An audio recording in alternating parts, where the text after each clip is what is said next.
out someone in Christopher Luxon's office was told about Sam Uffindell's schoolboy bullying, but didn't think to pass it on. The Tauranga MP stood down and an investigation launched following new allegations of aggressive and abusive behaviour.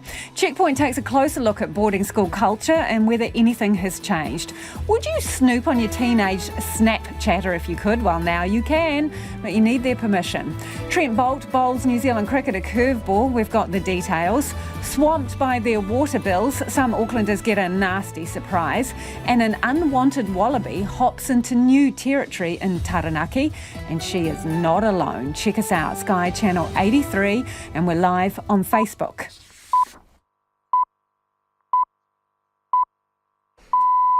RNZ News at 5. Ahi Mārie ko Evie Ashton tēnei.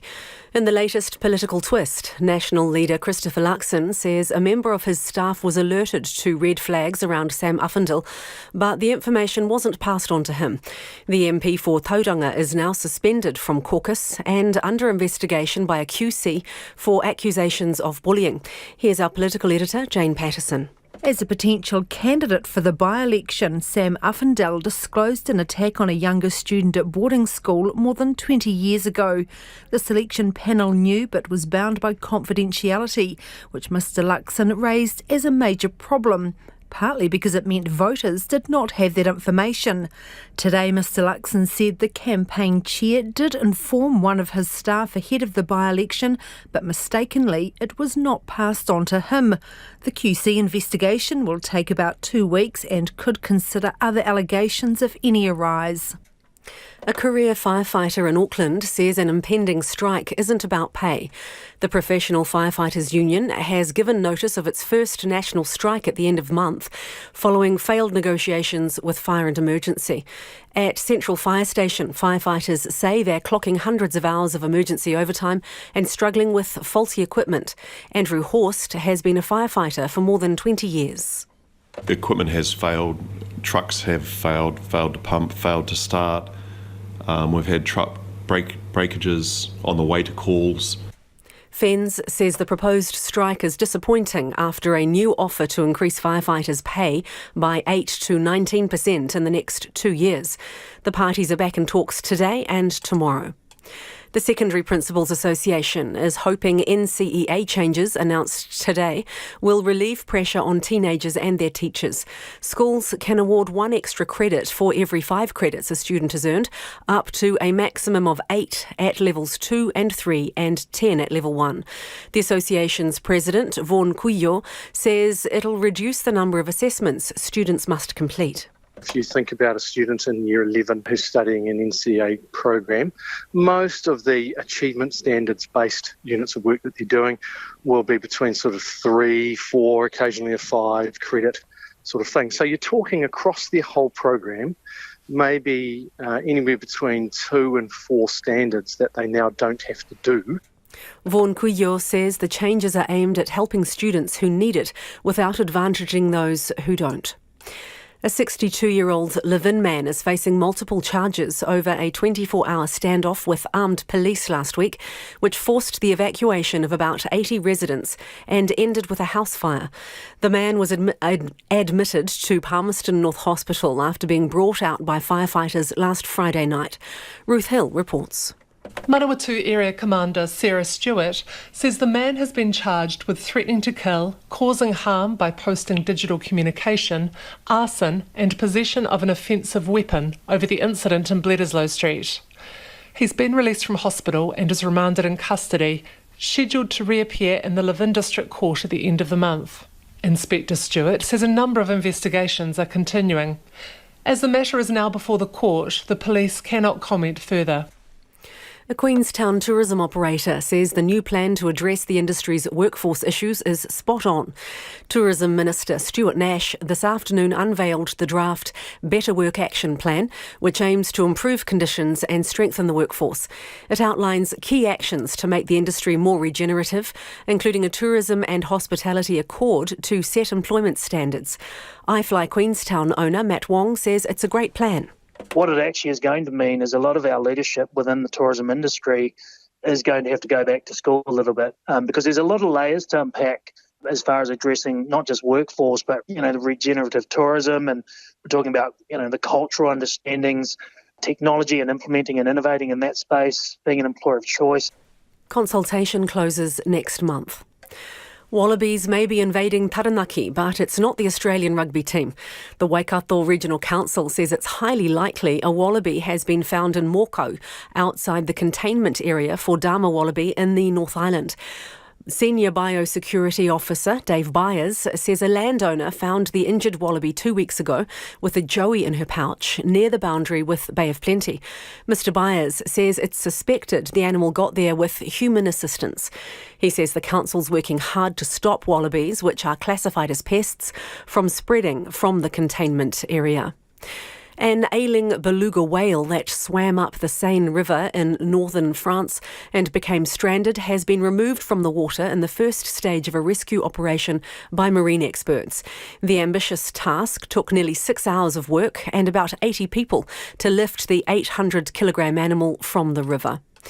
To sport, and Black Caps fast bowler Trent Boult has walked away from his contract with New Zealand cricket, but hopes his international career isn't over.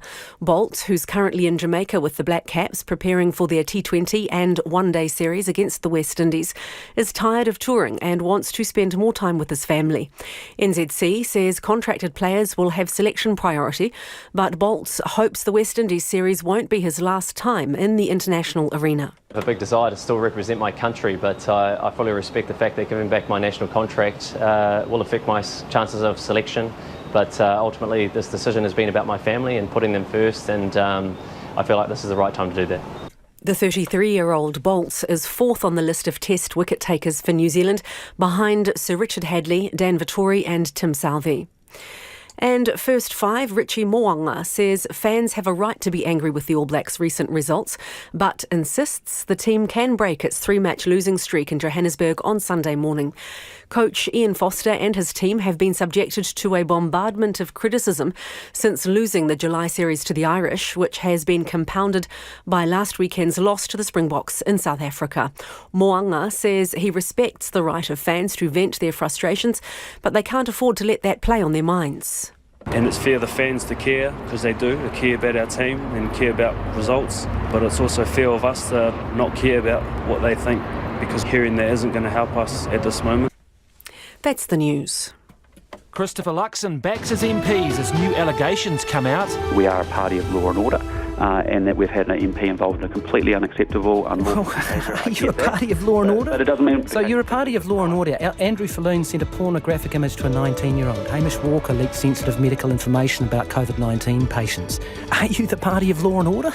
Yes, we are. Yes, we are. And there have been consequences. The Big Stories Morning Report, weekdays from 6 on RNZ National.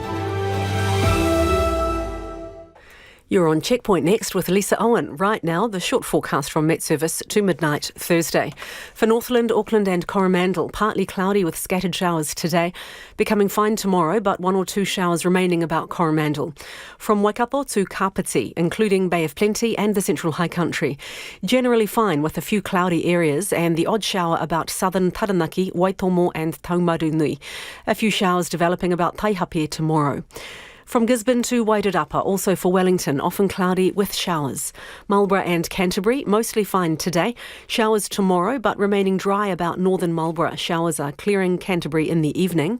Nelson and from Bulla to Fiordland, fine apart from a few showers about southern Fiordland today. Partly cloudy in Otago and Southland.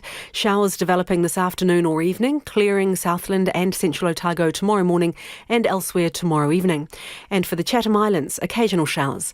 The time is 8 minutes past 5. I'll update you with the latest news headlines and traffic news at about 5:20. Nā mihi iwi, tēnā koutou katoa, no mai haere mai ki Checkpoint e tēnei rā, ko Lisa Owen tēnei. A staff member in Christopher Luxon's office was told about Sam Uffindell's antics as a school bully during the Tauranga by-election campaign, but failed to flag it with the leader. Tauranga MP Sam Uffindell was stood down from Nationals caucus late last night after RNZ revealed further allegations of aggressive and bullying behaviour from a former flatmate. Mr Luxon has ordered an investigation into the claims, but has not committed to bringing him back into the fold at its conclusion. Here's our political reporter, Katie Scotcher. Another complainant, another headache for the National Party. This woman, who RNZ has agreed not to name, lived with National MP Sam Uffindell when they were studying at Otago University in 2003. She claims he bullied her and behaved aggressively during that time. She says one incident in particular prompted her to move out suddenly. I was locked in my bedroom because I feared for my safety.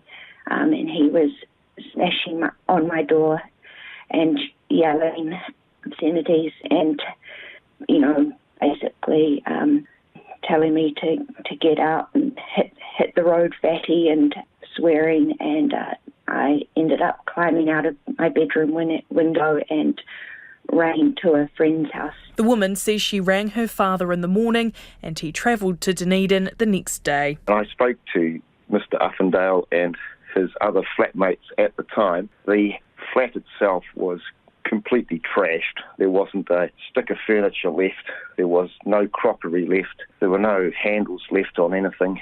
It had all been broken. And I gave the three of them a very serious peace of mind. Mr. Uffindell denies intimidating or bullying behaviour, but admits there was a falling out between flatmates. National leader Christopher Luxon says he's taking the allegations really seriously and has called in Maria Dew QC to investigate the claims. It's focused on these allegations. I want it to be a safe and independent vehicle and mechanic by which the complainant can really put their side of the story and really get, given the nature of these complaints. Equally, given Sam is strongly refuting aspects of the allegations, I need to follow good process. Mr. Uffindell has been stood down from Nationals caucus while the investigation is completed. Mr. Luxon says he will make a decision about the Tauranga MP's future once he's read the inquiry's findings in about 2 weeks' time. There are two sides to this story and this allegation, and at the end of it, I'll take those findings and I'll make a decision. Mr. Uffindell has already been under pressure this week over revelations he beat a younger student when he was at Auckland's King's College. He was expelled from the boarding school when he was 16 years old for the assault. Mr. Luxon backed Mr. Uffindell after news of the attack broke, describing him as a changed man and a good MP. I did feel that way until I had a new allegation emerge last night. The situation has raised fresh questions about National's candidate selection process. Mr. Uffindell flagged the King's College incident with National's candidate selection panel when he first put his hand up to contest the Tauranga by-election. But the party leader, the 60 delegates who ultimately chose Mr. Uffindell to represent National in the by-election, and the public were left in the dark. National's new president, Sylvia Wood, suggests the party's rules are to blame. In a statement to RNZ, Ms Wood says the rules require the candidate process be confidential. Participants sign an undertaking nothing discussed during the selection is shared. She says it's now clear that process could be improved. Mr. Luxon says that's a matter for later. At the moment, I'm really fixated on getting to the bottom of these serious allegations, but you are raising the right questions that I will want answers for and that Sylvia Wood and I both want answers for. And it's now transpired someone did try to inform Mr. Luxon about the King's College incident. Senior MP Todd McClay was on the selection panel and has faced questions about why he never told his leader about the matter. Todd McClay's done nothing wrong because he did in fact inform my staff, but my staff did not pass that through to me. And that is regrettable, and I get that, that's difficult. Mr. Luxon says the communication mishap happened after Mr. Uffindell had been selected as National's candidate and during the Tauranga by-election campaign. He says if the information had reached him, he would have made it public. And there was a number of ways that could have been achieved, as you would understand. It's about the political risk, which is now what we're managing at this side of it. Mr. Luxon says that could have been avoided if the public had been informed sooner. It is 13 minutes past 5. Kia mau tonu mai. You're listening to Checkpoint on RNZ National. Now, some Aucklanders are drowning in their latest water bills. Water charges went up 7% on the 1st of July, but some customers whose bills have jumped hundreds of dollars are also questioning whether the practice of estimating household usage rather than actually reading the meter is a bit or a lot off. Amanda Singleton is Watercare's Chief Customer Officer and is on the line now. Kia ora, Amanda. Some people say say their bills have gone up a lot. What's going on? Kia ora, Lisa. Yeah, indeed, some customers' bills might have gone up quite a bit, and that is because they would have had more than one estimate between two actuals. And the reason for that is, I don't want to use that the reason, but it is reality. It's COVID. We had our meter readers were sick. If they weren't sick themselves, they were in isolation, or they, for some reason, just couldn't get out and read the meter. So we had to estimate, in some instances, even 2 or 3 times between two estimates. Now, the estimation process is actually quite accurate, have we found over the years.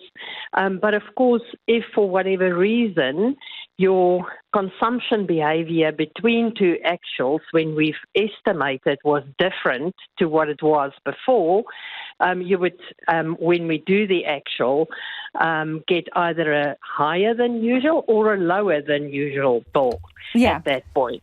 I understand the situation, but I'm looking at a bill that a customer's had here. They've had 3 estimated readings in a row, and normally in the estimated readings, under 500 litres of water a day, and it's jumped up in an actual reading to 3,281 litres a day, and you can only imagine what that's doing to the bill. Isn't that on you? Because I understand you've had difficulties with COVID, but now they've got a whopper of a bill, which they don't think they can pay. Oh, Lisa, in this instance, it doesn't sound like it's just the estimation. For me, it sounds like there's a leak on that customer's premises. The reality is we want to work with customers like that, and we do with many customers every single month where they have a leak, and we are able to identify the leak, or they, through their plumber, if they fix the leak very quickly and their consumption come back to normal levels of consumption, we actually do give them a rebate for the water they haven't used but lost to a leak. They've emailed you, they've contacted you 4 weeks ago now and haven't heard back. Do you think that's effective communication with your customers? Oh, totally not. Totally not. 4 weeks is actually totally ridiculous.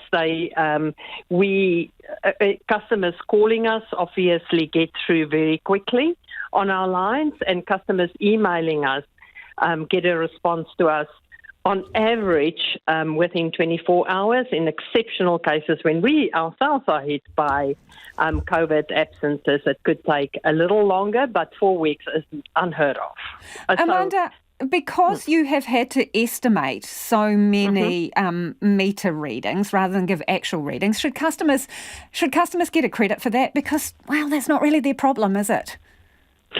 Well, we can't give them a credit because the purpose of the actual, the last actual they had, is to actually correct under estimations or overestimations. So it ensures that no customer pays for something they haven't used, or make sure they pay for something they have used when they've been underbilled and underestimated in between. Getting the bill in a big whack like that, which would normally have been spread across 3 months, and as I say, I've seen accounts where you're giving estimates for 3 months in a row.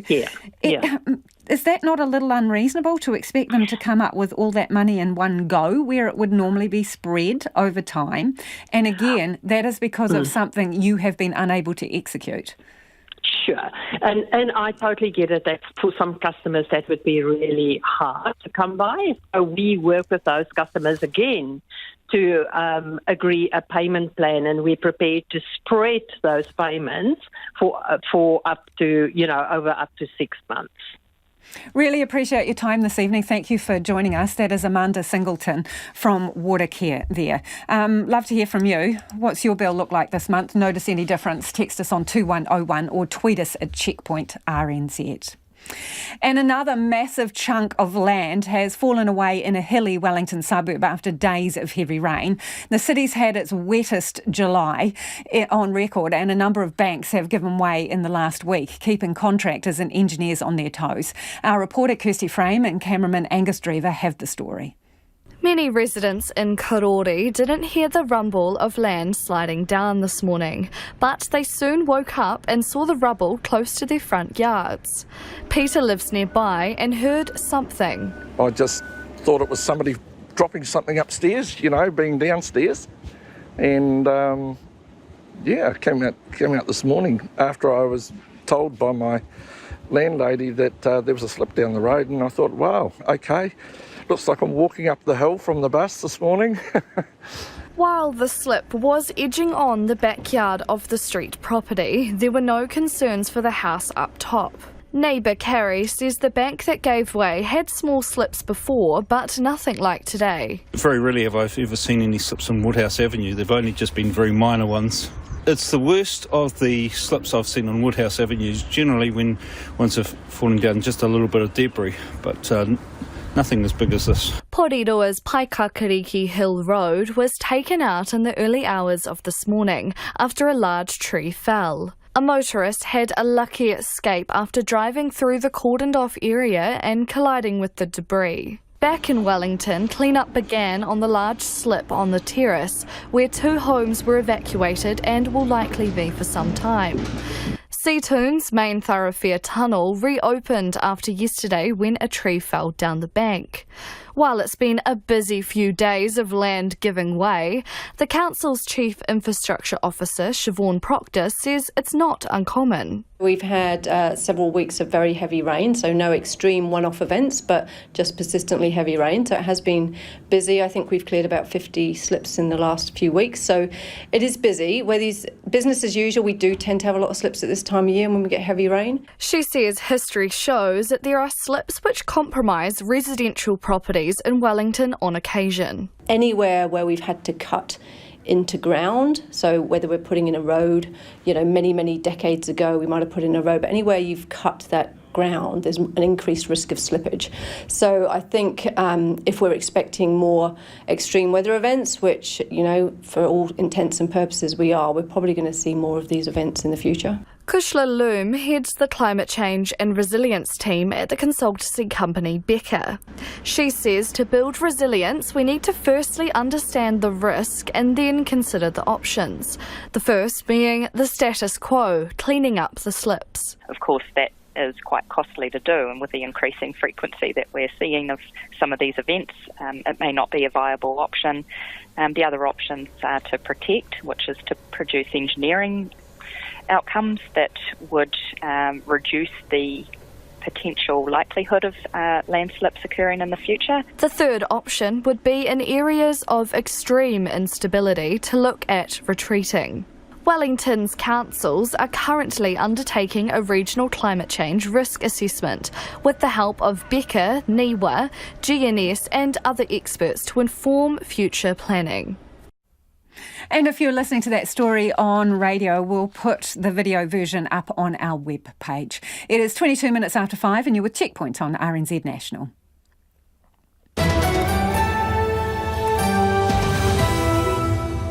Homai o whakaaro, we would love your feedback on anything you've heard on the programme this evening. Let us know your thoughts on the development in the Sam Uffindell situation, more allegations of aggressive and bullying behaviour, this time at university. And also water bills, if you're in Auckland, have you had one? And has it been higher than normal? Do let us know. Text us on 2101. You can tweet us at Checkpoint RNZ or send us an email. The address is checkpoint@rnz.co.nz. Let's go to the headlines now. Anea iwi mina pitipiti kōrero. Tēnā koe, Lisa.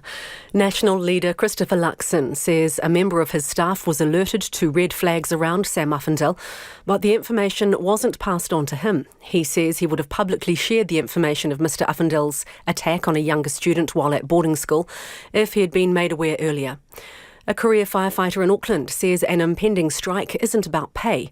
At Central Fire Station, firefighters say they're clocking hundreds of hours of emergency overtime and struggling with faulty equipment and staff shortages. The Professional Firefighters Union has given notice of its first national strike at the end of the month. The Secondary Principals Association president says NCEA changes announced today will reduce the number of assessments students must complete. Schools can award 1 extra credit for every 5 credits a student has earned up to a set limit. A 62-year-old live-in man is facing multiple charges over a 24-hour standoff with armed police last week, which forced the evacuation of about 80 residents and ended with a house fire. The man was admitted to Palmerston North Hospital after being brought out by firefighters last Friday night. And the president of Ukraine says the war in Ukraine began with Crimea and must end with its liberation. Volodymyr Zelensky was speaking just hours after a string of explosions at a Russian airbase in Crimea, killing one person. Those are the headlines. Looking at traffic in Auckland, the southern motorway is blocked heading north near the Papakura off-ramp by a truck that's broken down in the left northbound lane. Nothing else to report on the main routes. I will have the latest headlines and any more traffic details for you at about 40 minutes past 5. Kia ora rā eho. There's been some not so lovely news for Black Caps fans today. New Zealand Cricket have announced they've agreed to release one of the team's best players, Trent Boult, from his national contract. The left-arm fast bowler requested the release because he wants to spend more time with his young family. Clay Wilson reports. Yes, that is so good. So very, very good from Trent Boult. Classic left-arm swing bowling.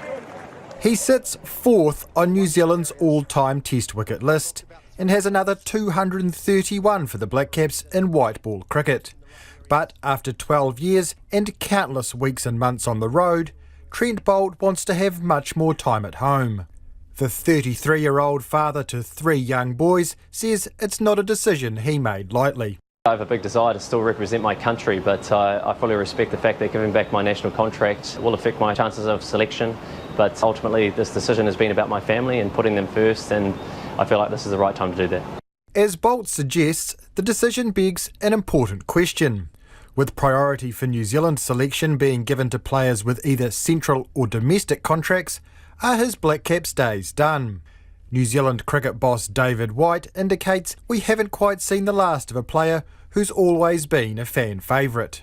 Obviously the World Cup is very close, and I would imagine that he will be selected to play in the T20 World Cup in Australia because the planning is so advanced and he's a big part of those plans. But post that we need to work through it on a case-by-case basis. Exactly what that case-by-case basis ends up being is not yet clear.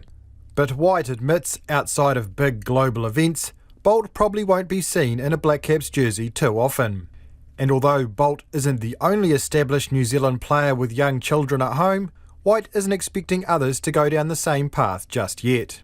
The players tell us, and I know that they see that Test cricket is the ultimate for them. They want to play Test cricket. They see it as the ultimate challenge, and they're desperate to play as much Test cricket for their country as possible. So we've had no other advances from any other players, and I don't think we're going to in the short term. Boult's decision not only means more time at home, but more freedom to play in lucrative T20 leagues around the world. While playing for New Zealand was a childhood dream, he says the tough call was ultimately the right one. Being a fast bowler, you have a limited career span, and it also comes with a lot of hard work and dedication and sacrifice as well. So, of course, my young family has made a lot of sacrifices over the years, and I think there's a good chance for me to pay them back in a way and spend more time with them. But there is life after cricket, and I'm really looking forward to moving forward into that part of my career. Boult is currently in the West Indies with the Black Caps, who open their T20 series against the host nation in Kingston tomorrow morning. An unwelcome wallaby has hopped into fresh territory on this side of the ditch, prompting a full-scale investigation, including DNA testing and sniffer dogs. The female that was found in the small coastal Taranaki town of Moko had a badly broken leg. Now, wallabies are considered a pest here, munching their way through crops and forestry. They're already in the Bay of Plenty, but authorities have been battling to stop their spread. And as Brett Bailey from Environment Waikato explains, this one was not alone. When we picked that wallaby up, it was also had a joey in its pouch, which is a real concern. So as a result of that, we've done last week spent 2 days doing quite an intensive area with some surveillance dogs around at the initial location. Unfortunately, that's shown a few more areas of interest that we're going to potentially need to spend a little bit more time on. Some footprints that have been found, post all the heavy rain we've had, so it indicates that we've potentially got at least one more animal in the area, which is a real concern to us. So we'll look to follow that up in the coming week, and also we'll put some trail cameras in that area as well. And as part of that response, we'll also be talking to local landowners, asking for people in the Mokau area if they have seen wallabies or know anything about the potential release of wallabies in that area to certainly contact us, because it is a major concern. Okay, so there's a lot in there. She had a joey on board, so she's breeding, right? Yep. Which So means, as you say, there could be more. And I understand you found, more wallaby poop. Yeah, we've found some scat that we'll send away to be DNA tested that will tell us what sex that animal was. As I said, we're going to have to do a lot more work in that area, broaden the search area to see how big the problem might be. This is going to take time. So it's going to take a wee while to build the picture as to how big, the problem is there. But you're worried about it, aren't you, Brett? Yeah, of course we are, because it is a long way from current fuel range. Bay of Plenty on the east coast, all the way across to the west coast. They've got there. One would think someone's helped them get there in the back of a boot, which is not always ideal. So can you just explain the significance, and I'm sorry to interrupt, the fact that she was found on the west coast, what is the significance of that? Have you found a wallaby there before, and where are they normally hanging out? So, in answer to your first question, we've had other sightings further south at Mount Messenger in the Taranaki region, which we've followed up several months ago. You've got to remember that sometimes these sightings get confused with large hares, that type of thing. We generally don't have wallabies on the west coast, which is a concern. So generally, current home range is Bay of Plenty and parts of the Waikato region on the east coast. So it's not something that we'd expect to find on the west coast. So as a result, we're taking this quite seriously. Brett, you suspect someone trafficked her. That's a fairly high probability that's happened. Yep. And why do you reckon that would be? Is it because they sort of look cute and cuddly and people think, oh? Good question. I sometimes question why people do things, some of these sorts of things, but it could be somebody that has an interest in hunting them. It could be in sort of relation to we're working in partnership with MPI, DOC, iwi, and Bay of Plenty Regional Council and other regional councils in the South Island on this. As part of the National Wallaby Eradication Program. It could be in response to that. I don't know why people do silly things at times. Okay, it is a worry. So for the record, Brett, they aren't cute, furry, fantastic things that could be a pet. They are an absolute pest. Tell us why. Correct. Look, in large numbers, they have big impacts on our native ecosystem, and also parts of Rotorua. Farmers would tell you they are even considered quite a significant production pest, eating their pasture. So we don't want to let them get established anywhere else in the North Island, and so hence, as I mentioned before, we've partnered with the MPI-led Wallaby Eradication Program to try and get these guys out of the Waikato, out of the Bay of Plenty. So, just so people know what they could be in for, if they're the one who are trotting wallabies across the North Island, what's the fine? Yep. What's the potential damage? So it fines up to $100,000 or 5 years of prison if people are actually caught letting wallabies go. And that was Brett Bailey from Environment Waikato. Now, if you see a wallaby bounding around, we're talking about the animal, not Australia's national rugby team. Environment Waikato wants to hear from you. You can give them a call on 0800 800 401. That number again, 0800 800 401 to, report a rogue wallaby. Or you can report it online. Who would know? So that is www.reportwallabies.nz, reportwallabies.nz to make an online report. It is 27 minutes to 6. Kia mau tonu mai. Stay with us. You're listening to Checkpoint on RNZ National, and it is time for the business news. Ko taku hoe e nai anei, ko Nona Peltier, who's with me in the studio. Let's talk about Up Bank, ASB. It's reported a strong full-year profit. I know people love to hear what the banks make. So what did it make? $1.5 billion almost. $1.47 billion. That's an increase of, I believe, 11% on the year earlier. And that's, did they put it down to mortgages, or what is it? Well, that's just, well, I guess the first half was pretty strong because there was the boom still, the housing boom, and things have sort of kind of died down a little bit. When we had those credit lending changes late last year, that would have been one of the reasons why credit has kind of slowed a bit, mortgage lending and so on. Of course, on the housing downturn. But nevertheless, their house lending, it grew 6% on the year earlier. Now, the year before, it was in 12% growth. So 6% growth. Year before, 12% growth. It gives you an idea of where the market is actually slowing. Yeah. Business lending also slowed to 6% growth. And what else do we have to say about this? Well, they are seeing a drop-off for sure in home lending. And one of the things we talked about yesterday was that there is increasing competition amongst the big banks for mortgage lending. There are fewer customers out there looking for a mortgage. So banks have sweetened the pot, really, to bring customers to their door with better than you would have expected interest rates for short-term lending for sure. So that's probably we're going to hear from Heartland Bank later on in the reporting season, but this is one of the big ones right off the block. Okay, and people will relate to this, Nona. Recent market turbulence, when they take a look at their KiwiSaver funds, there's a deep intake of air.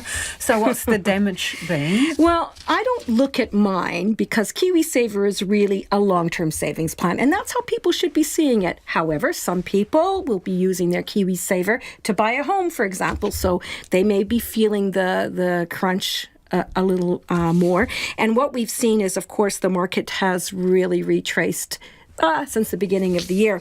And as a result, over the last 3 months, for example, the turbulence has wiped $5 billion off KiwiSaver funds in New Zealand. So $5 billion in 3 months. Yeah. $5 billion. But And this is really important. We've seen this before. We saw this, for example, in 2020 with the pandemic, when the onset of the pandemic. A lot of people kind of panicked and sold out of their positions. That wasn't a really great idea because then the market rebounded, and that typically is what happens. So if people are worried, they should seek some financial advice before they start moving their funds around. I mean, if you're in a growth fund, you're going to be hit harder than if you had been in a conservative fund because that's where the toll was really felt in the growth funds, less so for the conservative funds. And so over the long term, we're still probably going to see longer-term gains. That's typical when you look at a 3-month period. Of course, it's quite substantial. But if you look over 10 years, typically the markets do recover and, your savings will. So if you're taking your money out, please get some financial advice before you decide what to do. Okay, Nona, shall we take a spin around the markets? Well, yes. So the top 50 index is very little change. And when I say that, I mean it's down just 1 point to 11,752. I mean, it's hardly any, if it had been zero, we would have been able to say no change. But the dollar is touched stronger today at 62.9 US cents and 90.4 Australian, 52 British pence. And that's ahead of what we're expecting to see some inflation data out of what's going to happen with the Federal Reserve. People are expecting some... it's going to be a bit of a shock, I guess, depending on which way it goes. If we have very strong inflation, that means that the U.S. Federal Reserve will probably be more hawkish when it comes to raising interest rates. If the inflation looks like it's come down a little bit, maybe not so. I guess people are hedging their bets overnight. Okay, we'll wait for you to bring us the I'll news, tell Nona. you tomorrow. Thanks. That's Nona Peltier with our business news there. Online messaging app Snapchat's launched a new tool that allows parents to snoop on their kids, checking who their online mates are and who they're messaging, but it stops short of revealing the content of the conversations, and your teens have to agree to it. Snapchat also plans to introduce content control for parents. Well, joining us now to discuss the ins and outs is NetSafe's Sean Lyons. Kia ora, Sean. Kia ora, thanks for having me on. Yeah, so tell us a little bit about how this works in terms of parents who want to keep an eye on things on Snapchat with their kids. What will they be able to see? So what they will, quite right as you said, they'll be able to see who their children have been messaging with So the people that are connected to on Snapchat in the last 7-day period. So this has to be set up as a kind of active and agreed relationship with both parties. So parents have to be users of Snapchat, at least for this purpose. They have to invite young people in. Young people have to accept that they're going to be part of that group. So it gives visibility as to who, but not what's being said. And it also allows parents to flag where they feel like some individuals or the conversations might well be concerning. So they can report dodgy accounts or accounts that they suspect are dodgy anonymously. Yeah, absolutely. So that they can send that through in the same way that other users of Snapchat the young person themselves might be able to. Parents can do that if they are concerned about the person or the relationship that exists between them and their particular young person. Here's the interesting thing. They need to ask their child's permission, right? So Snapchat account holders could be as young as 13 and, these are their parents. Does that seem reasonable, that they should have to go through their child to be able to check up? It really is about trying to maintain and establish a kind of relationship of trust in terms of this. So to get away from the kind of you're spying on me or spyware kind of concerns, this is something that parents would do deliberately with the knowledge of their children, and the children would accept. I guess even at that point, if a child says no, if a parent wants to do this and a child says no, that's an opportunity, a reason for discussion, and a good beginning of a conversation about why it might be that a child is saying, no, I don't want this. Parent can then start that conversation about what is behind that. Sean, is it possible for a parent to sign up for this checking mechanism without their child knowing? Could they sign into the kid's account and do it that way? Or will the teenager get some kind of message or notification that they are part of this screening? Yeah, without the established agreement of both parties, then there is no visibility and no view. Now, once that's agreed, then that view is there of who and what. Young people do get a mirror view, so they can see from within their own Snapchat account exactly what it is parents can see. So hopefully it's about the establishment of a trust thing rather than a snooping. I mean, how helpful is it? So they see that their kid is talking to Sean L, 27. You know me. Yeah. So how does that help them? Well, I mean, I think the important thing is, that's exactly what you'll see. You'll see an avatar and a name, and that name might mean something to you. It might, reference a friend that you're aware of, someone that they go to school with or in a sports team with or something else. If that name rings an alarm bell, someone that you thought they didn't have a relationship with, don't want them to have a relationship with, or somebody who that you've never heard before, that's the kind of the beginning of kind of the sit down and say, well, hang on a second, I've seen this, I can see this. Who is Sean L, 27? What are they about? How do you know them? Who are they? What's your relationship with them? Now, it doesn't give you content of what's being said, and obviously that's just a conversation. But that knowledge or that ability to at least see is such an important principle in terms of what parents can do to help maintain and build safer environments. One is just being aware of what our young people are doing, what spaces they're in, and who they're in those spaces with. This is a good first step in that process. Appreciate your time, Sean. That's Sean Lyons from NetSafe. It is 17 minutes to 6 and you're with Checkpoint on RNZ National. Interested in your thoughts on that one, Homai o Whakaro. If your teenager has a Snapchat account, how do you handle those discussions about what's going on that account? Do you intend to sign up to some of those parental controls, if you like? Text us on 2101. You can tweet us at Checkpoint RNZ, and you can email checkpoint@rnz.co.nz. Kids can have a Snapchat from age 13. Is that too young, or is that about the right age? Interested in your thoughts on that one as well. Let's go to the headlines. Ko Evi Anō tēnei. Kia ora, Lisa. The investigation into the National MP for Tauranga could be broadened to take account of any new allegations that may arise. During the by-election selection process, Sam Uffindell disclosed an attack on a younger student while at boarding school. After further allegations of bullying, he's been suspended from caucus and a QC has been brought in to investigate. Real-time monitoring of Whakaari White Island has been lost with the failure of the last surviving seismometer on the island. Since the fatal 2019 eruption, that monitoring has relied on 2 earthquake and pressure sensors on the island, one of which failed last year and the other failed last week. The Ministry of Health is reporting 5,169 new community cases of COVID-19 today and 599 people in hospital with the virus. There are now a total of 1,705 COVID-related deaths. A Queenstown tourism operator says the new plan to address the industry's workforce issues is spot on. Tourism Minister Stuart Nash this afternoon unveiled a draft plan to improve conditions and strengthen the workforce. And in what is thought to be one of the largest dog rescues in the US, homes are being sought for 4,000 beagles that had been bred for drug experiments. Animal rescue organisations are removing the dogs from a Virginia facility, which is being closed down for animal welfare violations. Those are the headlines. Looking at traffic in the main centres in Auckland, that truck breakdown in the northbound lane on the southern motorway near the Papakura off-ramp is now clear. There doesn't seem to be anything else to report on the main routes around the country at the moment. Our next news and weather is at 6. Thanks, Evie. Tourism operators say a new plan to address the industry's workforce woes is spot on, but they want the rubber to hit the road, not just rhetoric. Historically, the tourism and hospitality industries have copped a bad reputation for offering low wages, long hours and uncertainty. Today, Tourism Minister Stuart Nash unveiled a vision of how to change that perception. Tourism reporter Tess Brunton has more.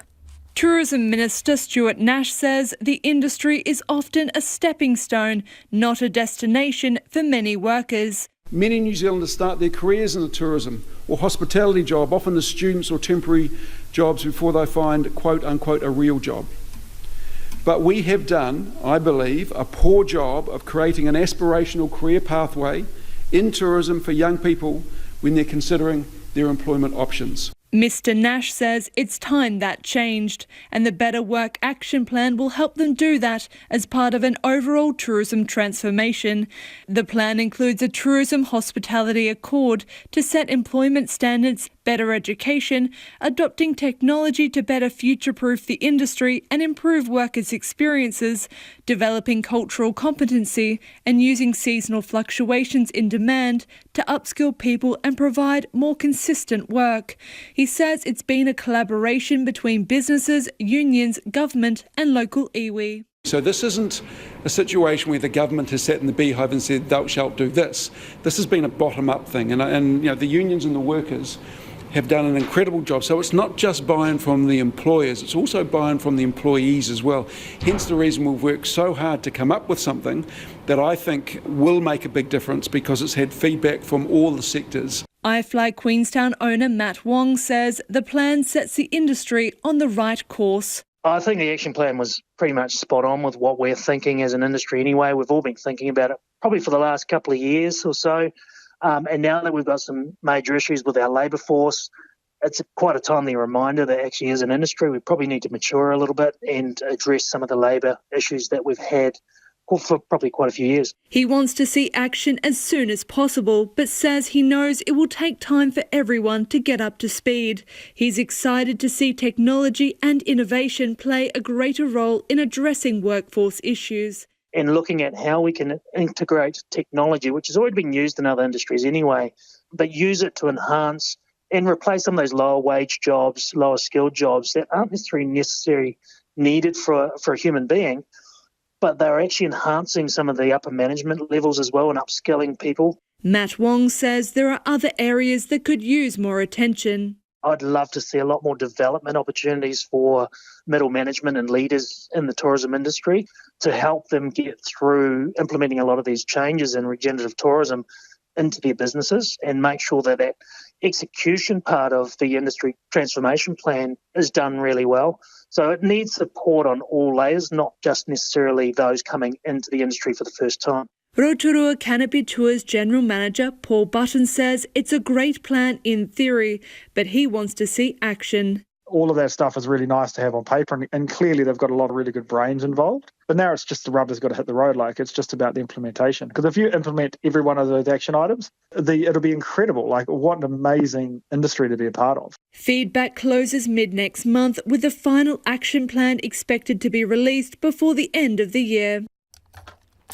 It is 12 minutes to 6. Kia mau tonu mai. Stay with us. You're listening to Checkpoint on RNZ National. National MP Sam Uffindell has admitted beating a younger student when he was a boarder at King's College. He says boarding schools were full of rough and tumble in the 1990s. Alice Stewart looks into whether violence and bullying were really par for the course, and has anything changed? David was only 12 years old when he first stayed overnight in the King's College dormitories in 1993. Fresh-faced and full of excitement, he had come to sit his scholarship entrance exams. But the excitement soon faded when he saw some of the older kids hitting children half their size with socks filled with tennis and golf balls.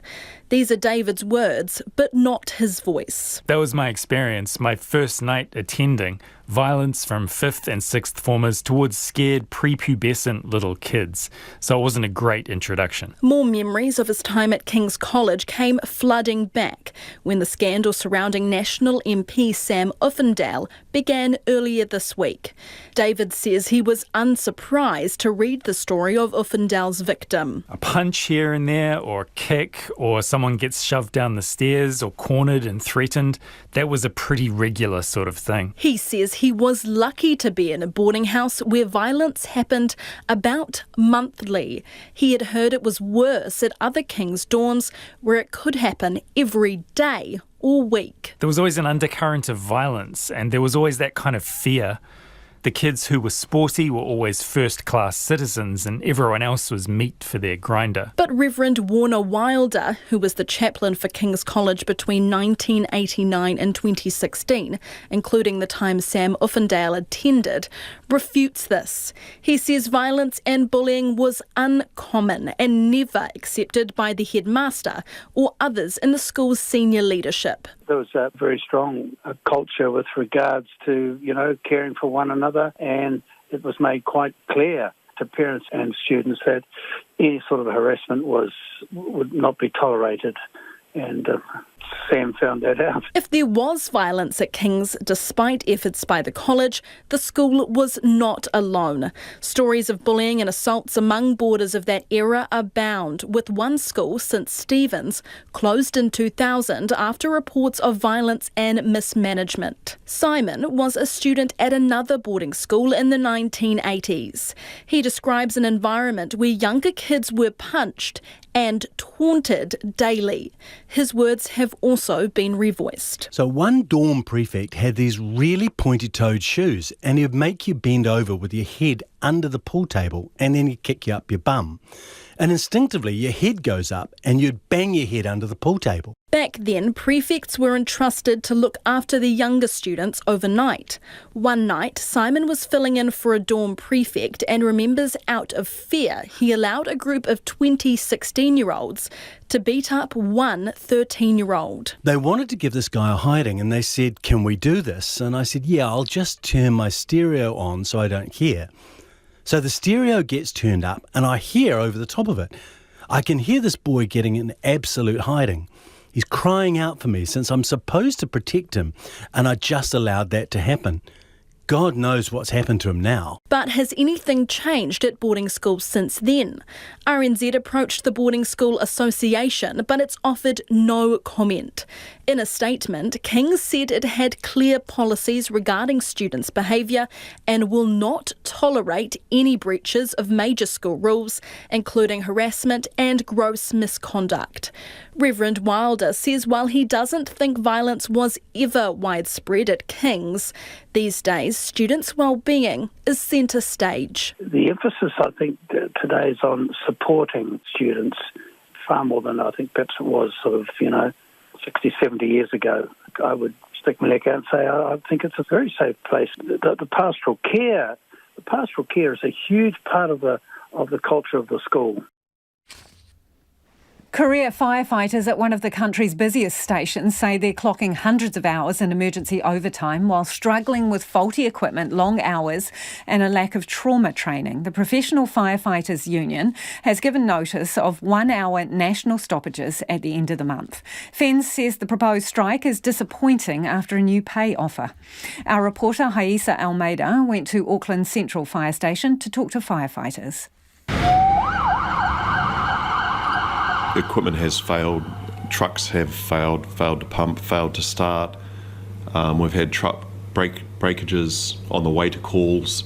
It hasn't filled us with a lot of confidence, and therefore probably should translate to the community. They should not be confident in what we can provide for them. That's Andrew Horst, who has been a firefighter for more than 20 years. He's currently at the Central Fire Station, the busiest in Auckland, and says the strike notice isn't about pay. It's about firefighters feeling that they're letting their fellow crewmates down if they don't turn up to work. So it's quite an anxiety and a guilt firefighters experience, knowing that there's going to be shortages of personnel. Another senior firefighter, Conrad Pentecost, has 26 years service and says he feels sorry for anyone starting out. As a union member, he says it's very difficult to deal with FENZ. Many claims are long-standing and he shouldn't have got to take strike action. He says faulty equipment and staff shortages have been discussed for some time, without luck. Everything seems to be a fight if something's going wrong to get it fixed or corrected. It shouldn't be.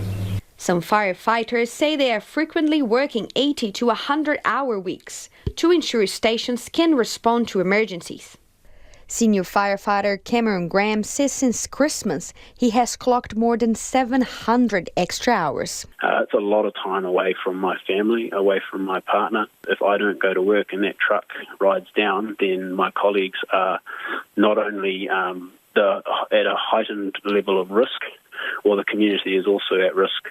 And staff feel they cannot say no. A lot of it was emergency overtime, which is when we're struggling so much they send out a Mayday text for anyone that can work, no matter if it's your days off or in between shifts, and you just have to cover that vacancy. Since 2014, in a partnership with St John, fire crews have been first responders for some life-threatening emergencies like heart attacks, violent crime and attempted suicide.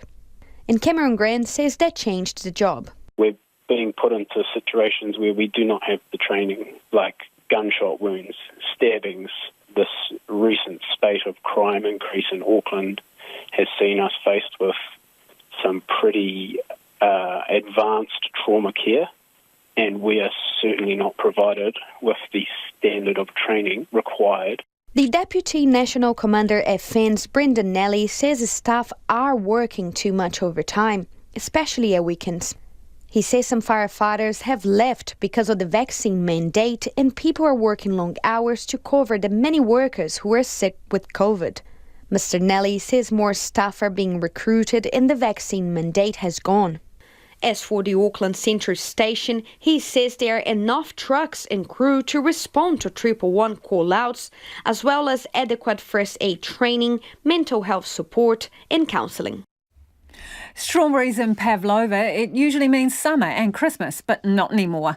A New Zealand strawberry company has fruit on the shelves already, and it's only August. Leonard Powell and Marika Habazi went midwinter strawberry picking.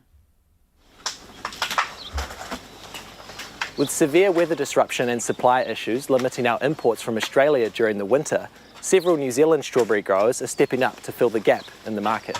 Sunrise Berries here in Port Waikato are the first of these suppliers to hit the shelves. Simon Tellin is the general manager of the Fresh Berry Company, which use Sunrise Farm to grow their fruit. They are one of a number of New Zealand companies starting to push into winter strawberry growing. Simon says the local production has come about as a result of multiple roadblocks overseas. We're only allowed strawberries in from the US and Australia for quarantine measures, so we haven't had US strawberries very much in the last few years because Australian production has jumped up significantly. But obviously with COVID and with the significant floods and bad weather they've had in Australia this year, we've had very few coming through to New Zealand, which is not a bad thing. New Zealand growing. New Zealand grown indeed, but how exactly are they growing? Sunrise Farms grow the strawberries in plastic tunnels, which hold heat and simulate warmer overseas conditions. Simon says it's a combination of the strawberry variety as well as creative infrastructure. Yeah, I guess some of that's the plants, the genetics, but a lot to do with the plastic tunnels, where we're trying to get a little bit more heat into the plants. We're also up on tables here, so we're tabletop growing. Simon tells me that the tunnels allow an extra 5 degrees of heat from the sun. As you can probably see, we don't have the doors down at the moment, but we've got the ability to fully enclose them, which gets the heat and gets that early growth. What you'll see at the moment is netting there, and that's just to try and stop the birds, which is another problem at this time of year because there's not that much feed for them. So they're quite happy to have a nice tasting strawberry. The winter growing has been happening for a while in New Zealand, but it's the supply issues that have pushed the local stock to the front of the shelves this winter. We're still trying to find the perfect plant, the perfect bit of fruit, but for sure there's a few of us out here now trying to grow winter production strawberries for the consumers of New Zealand. Like a lot of local industries, Simon says the shortage of labour has created issues, but he's hopeful the number of pickers will soon pick up. We're expecting it to be pretty challenging this coming year, and then hopefully, obviously with the borders opening up and people starting to travel again, and maybe backpackers starting to come through, because backpackers have been quite an important part of the primary production industry, particularly in picking strawberries. So next time you're at the fruit and veggie shop, have a look where your strawberries have come from. Chances are they're New Zealand grown. And if you were listening to that on radio, do check it out. The video version will go up on our Facebook page. Do keep your feedback coming too, getting lots of it on water bills. RNZ News at 6. Good evening. Kia ora tātou. Ko Evie Ashton tēnei. National leader Christopher Luxon says he's spoken to his staff about his expectations after one of them failed to pass on information about Sam Uffindell during the Tauranga by-election campaign. Red flags were raised in the pre-selection process but weren't passed on to the leader, the delegates who chose Mr Uffindell as candidate, or to the public. Mr Luxon said today campaign chair and MP for Rotorua, Todd McClay, passed on concerns to a member of his staff during the campaign, but that wasn't communicated to him. That is regrettable, and I get that, that's difficult, but I can tell you Todd didn't do anything wrong. Christopher Luxon says he would have publicly shared the information if he'd been made aware before the by-election. After further allegations of bullying were raised last night, Mr Uffindell was suspended from caucus and a QC appointed to investigate. The Secondary Principals Association says NCEA changes announced today are helpful. The government has announced that schools can award 1 extra credit for every 5 credits a student has earned, up to a maximum of 8 at levels 2 and 3 and 10 at level 1. The association says that will reduce the number of assessments students must complete to get an NCEA qualification. It says the Qualifications Authority and Education Ministry had to find a solution that would help students whose learning has been disrupted by the pandemic without advantaging those who don't need help. Watercare admits some customers in Auckland are facing hefty estimated bills. The metered charges for water in the supercity went up 7% at the beginning of last month. It means the average household's water use has gone up by about $1.50 a week. Wastewater and fixed charges also increased. Amanda Singleton told Checkpoint estimating bills has been unavoidable. There's a reality, it's COVID. We had our meter readers were sick. If they weren't sick themselves, they were in isolation, or they, for some reason, just couldn't get out and read the meters. Amanda Singleton says some customers have had 3 estimated bills. Climate change will likely create a further headache for areas prone to landslips if severe weather events increase. Wellington's been hit with a number of large slips in a short time after persistent rain. The capital had its wettest July on record, and in the last 2 weeks there have been about 50 slips. Kushla Loom heads the climate change and resilience team at the consultancy company Becker. One of the outcomes of climate change is potentially more frequent severe weather events like the wet July that we're experiencing at the moment, and that is likely to cause some impacts, including potentially more landslips in areas of instability and that are particularly susceptible to rain-induced instability. Kushla Loom says in areas of extreme instability, an option would be to look at retreating. Sir Miles Warren, one of the country's most influential architects, has died. He was 93. The Institute of Architects says his career spanned decades and will leave a lasting impact on architecture for centuries to come. President Judith Taylor says his death is an enormous loss and his generosity and support of the profession has been immeasurable. His funeral will be held at Christ's College Chapel next Thursday at 2:00. Real-time monitoring of Whakaari White Island has been lost with the failure of the last surviving seismometer on the island. Since the fatal eruption that killed 22 people in 2019, that monitoring has relied on 2 earthquake and pressure sensors on the island. GNS Science says one of the sensors failed in April last year and the other failed last week. The most recent gas observation flight happened 2 weeks ago and indicated the level of volcanic activity on the island remained low. A wallaby has been found well outside the area of Waikato where the pest species is normally contained. The regional council says the female with a joey was found in the township of Moko on the west coast of the North Island. Lucy Sia has more. Senior Biosecurity Officer Dave Byers suspects the Dharma wallaby got there with human help and says there is probably at least one other animal in the area. A landowner found the injured female 2 weeks ago with a joey in her pouch near the boundary with Bay of Plenty. Mr. Byers says the find is disappointing as the council is working hard to stop wallabies from spreading west into Waikato. He says 1 week after the initial finds, droppings and a footprint were found by search dogs. Wallabies eat seedlings, grass and crops, damaging forestry and farms by competing for pasture. And in what is thought to be one of the largest dog rescues in the US, homes are being sought for 4,000 beagles that had been bred for drug experiments. Animal rescue organisations are removing the dogs from a Virginia facility, which has been closed down for animal welfare violations. Humane Society of the United States President, Kitty Block, says the dogs will be given medical examinations before being put up for adoption. 4,000 is a big number, and it's going to take 60 days to get all of these animals out, and working with our shelter and rescue partners across the country to get these dogs eventually into forever loving homes. The US Justice Department has sued the company involved. To sport. And New Zealand cricket says Trent Boult's international career isn't over quite yet, despite the Black Caps fast bowler being released from his contract. Boult is tired of touring and wants to spend more time with his family.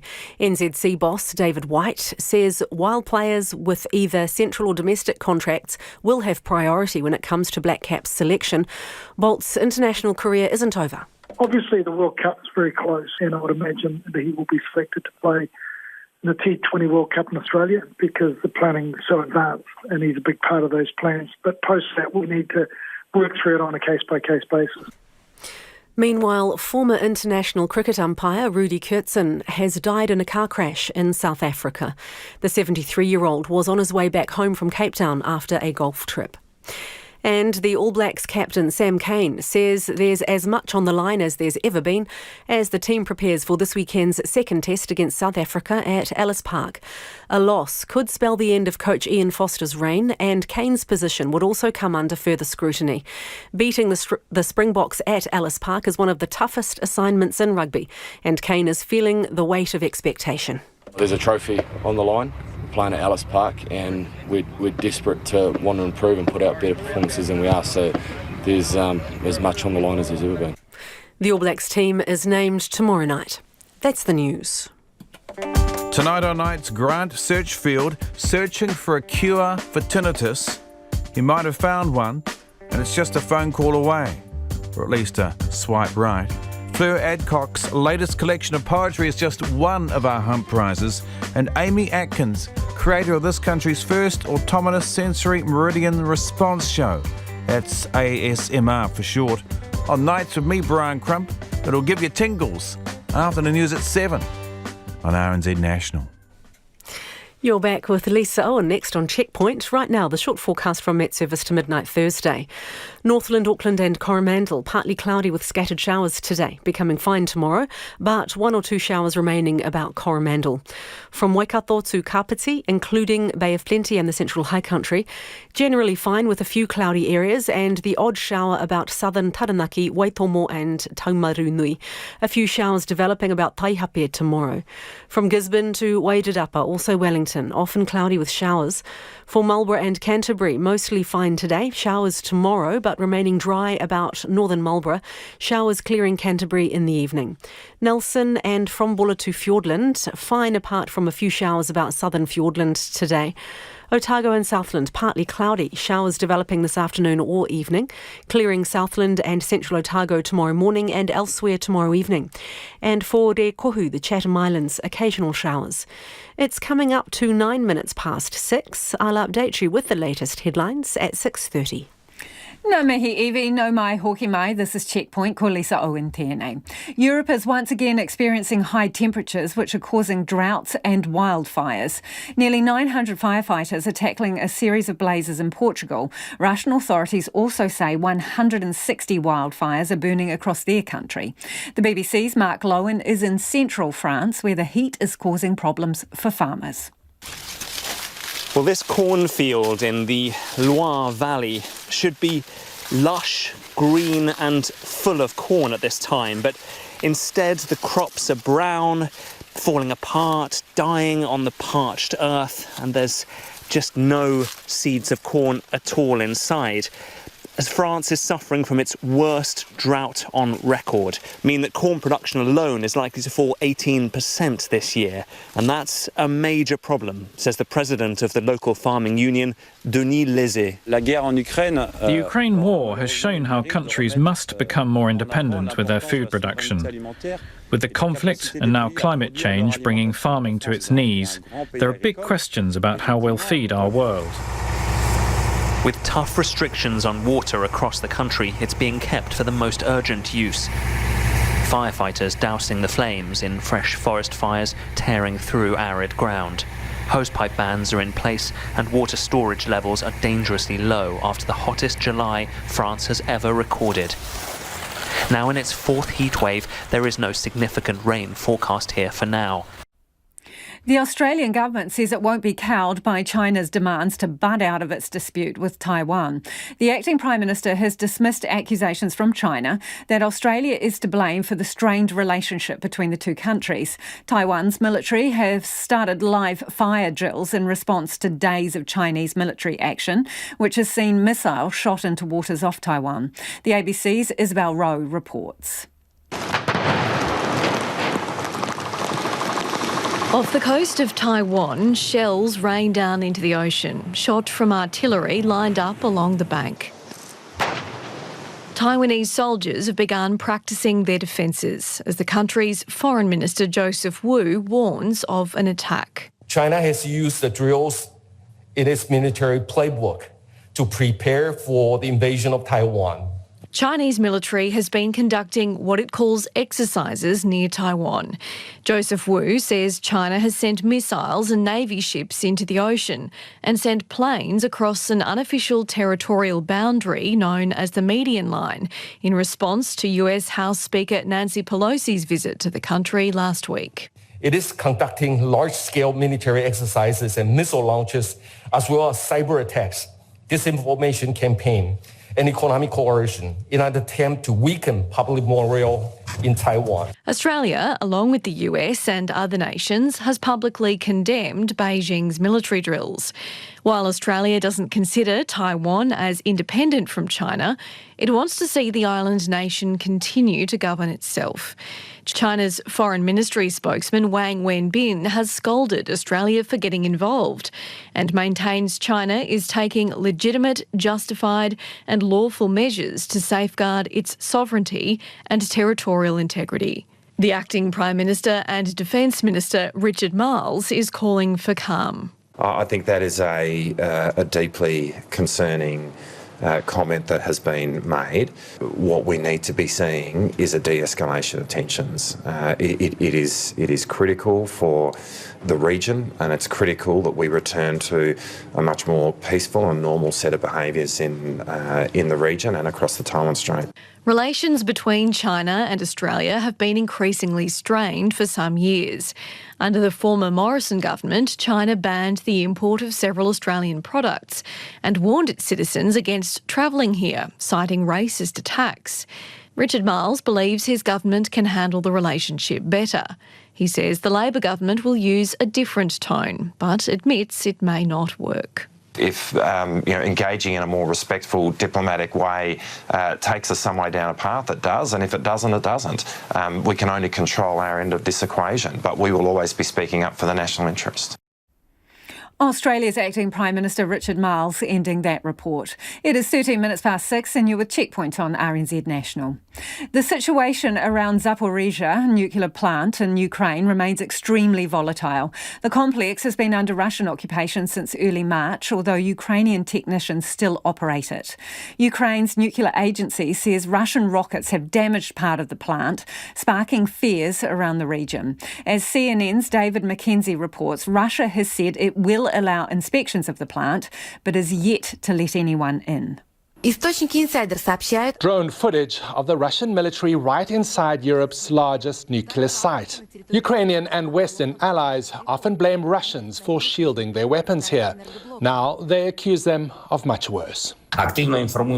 We are actively informing the world about Russian nuclear blackmail, about the shelling and mining of Zaporizhzhia nuclear power plant. Any attack to a nuclear plant is a suicidal thing, and I hope that those attacks will end.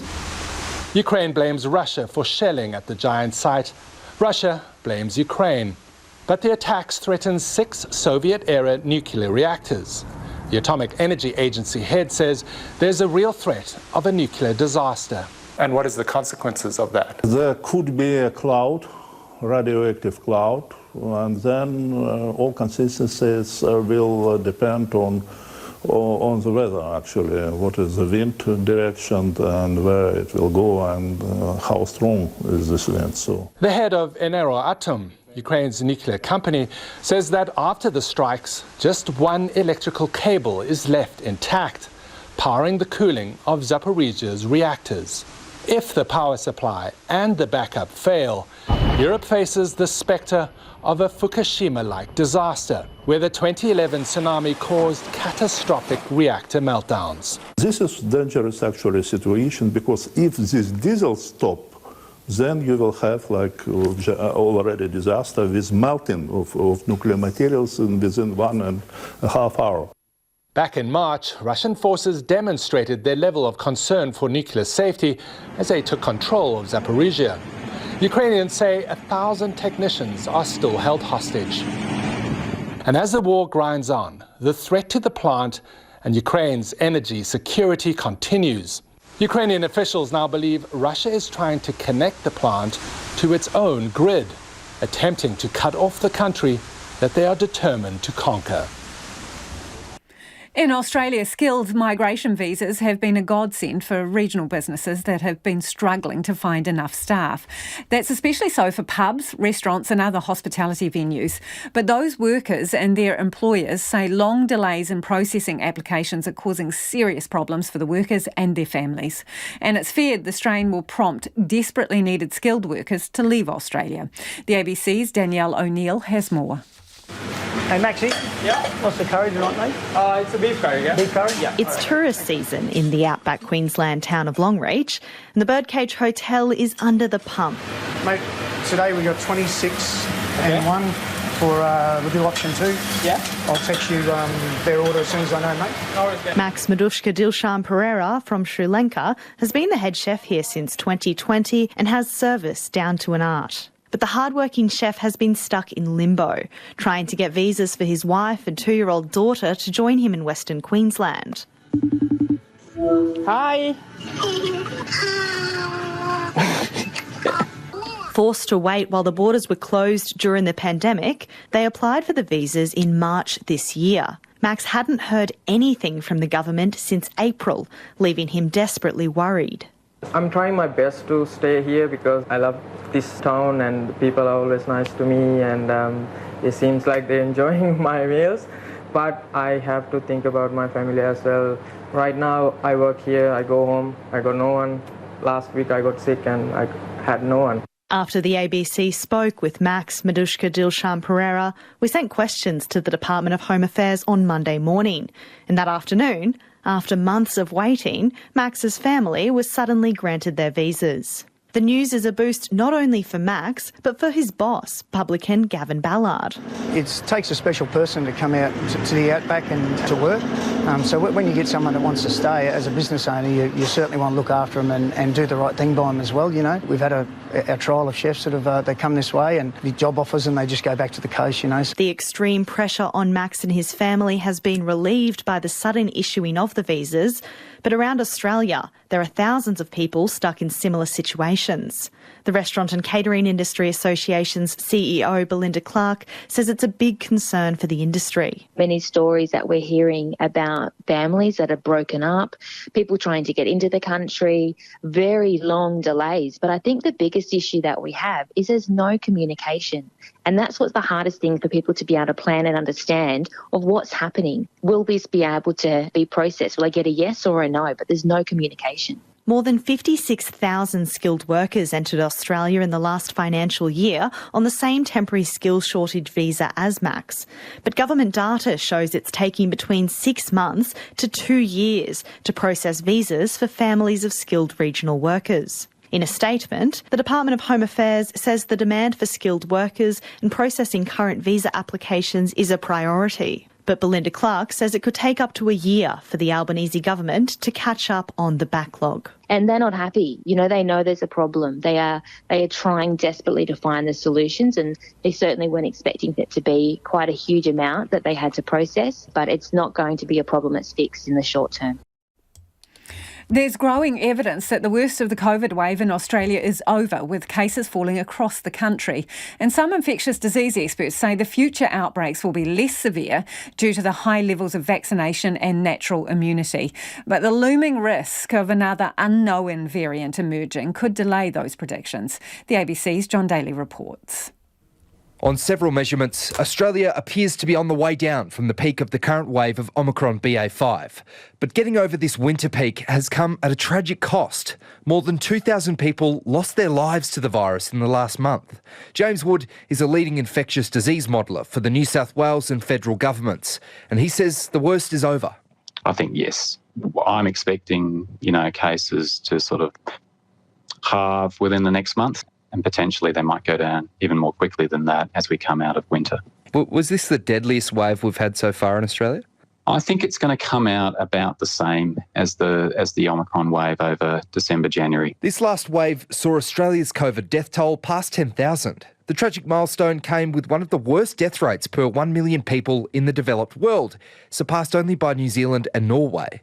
Former Federal Deputy Chief Medical Officer and ANU infectious disease physician Nick Coatsworth says that's because Australia has kept the virus at bay for so long. Those nations had very severe and widespread first waves. We kept it out.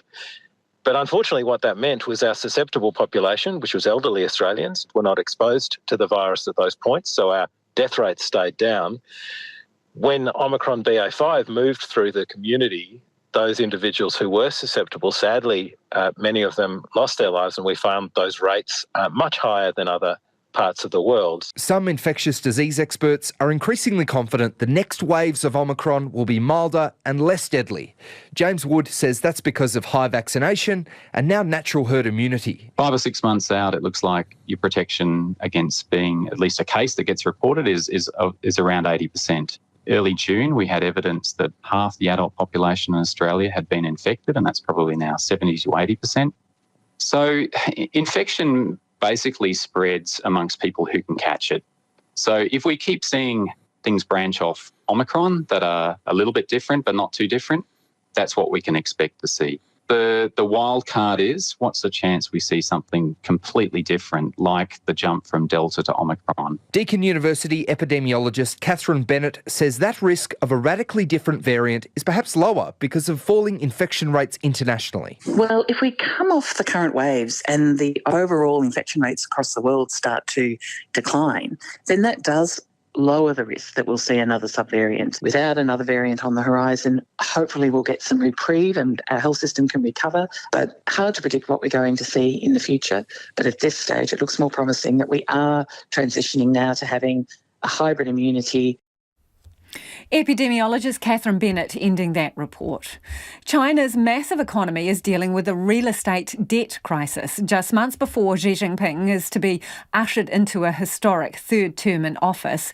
Banks are failing and protesting property investors are withholding mortgage repayments because developers have not finished building their homes. In some cities, homeowners who bought their apartments off plan have decided to just move their families into unfinished towers, ignoring warnings to stay away. The BBC's Stephen McDonnell met some of them.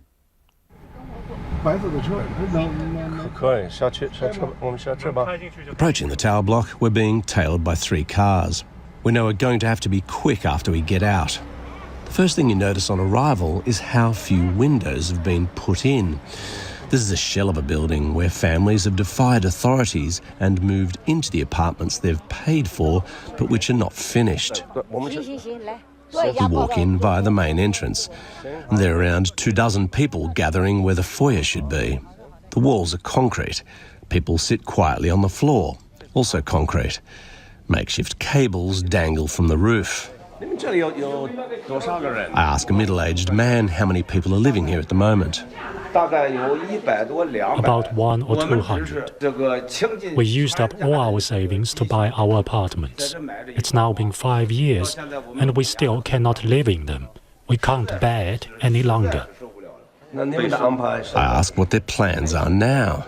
We're out of options. Because of COVID in recent years, it's hard to make money, but there are still house and car repayments.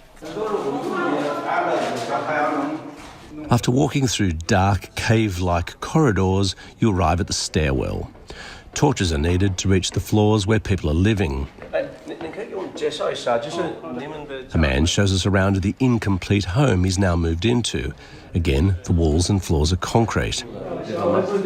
He indicates where his 2 children are sleeping on a mattress covered by a mosquito net. The 6-year-old and 8-year-old sleep together.